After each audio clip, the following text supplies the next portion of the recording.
And it's a LSK Bungoma chapter protest against the attacks on the judiciary, separation of powers and the rule of law by the executive.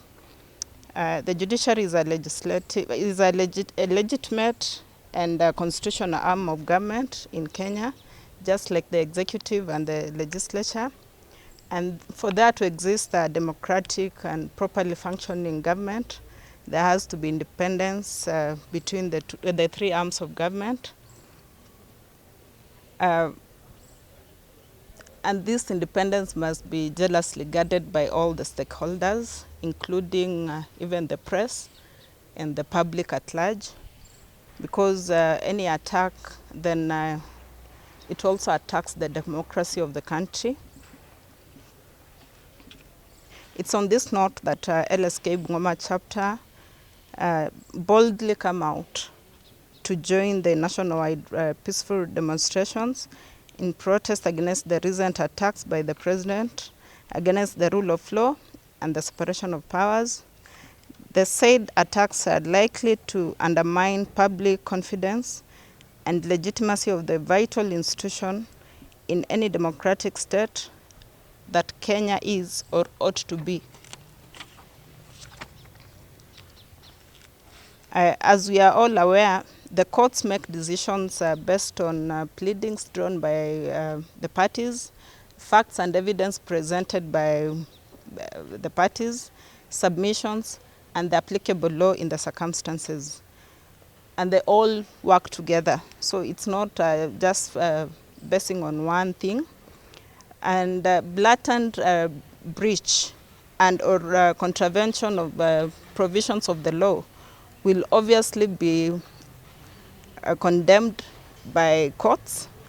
So in case there's any breach of law, the courts will not entertain that breach, even if it's done by the head of the state. And since judicial independence is a cornerstone of any democratic society, any threats to it therefore undermines and threatens the core function of our democracy and the constitution of the country.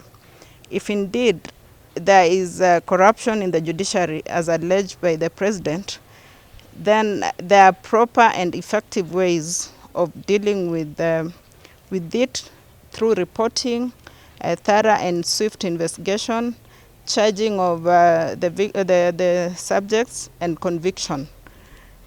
The president is well aware of the laid down channels through which grievances can and should be addressed, and as we are all aware, they do not include blunt and brutal attacks to the independence of the judiciary. Neither does it include public threats by the head of the state. The president, being a politician, ought to surround himself with legal advisors and be ready and willing to listen to the advice given. It is either the president does not have legal advisors or he is not listening to the advice given. That is going by what the president has been doing recently. LSK Bungoma chapter urges all stakeholders, including the executive and the legislature, to respect the independence of the judiciary and to work collaboratively to address concerns without compromising the judicial system's integrity. We all are aware of the long and difficult journey our forefathers have walked to bring this country to the present democratic state of governance. We LSK Bungoma chapter condemn the recent attacks and remain committed to promoting and defending the rule of law, human rights, and the independence of the judiciary in Kenya, and prioritize the principles enshrined in the Constitution of Kenya for the betterment of the nation. Hii Kenya ni yetu sisi wote.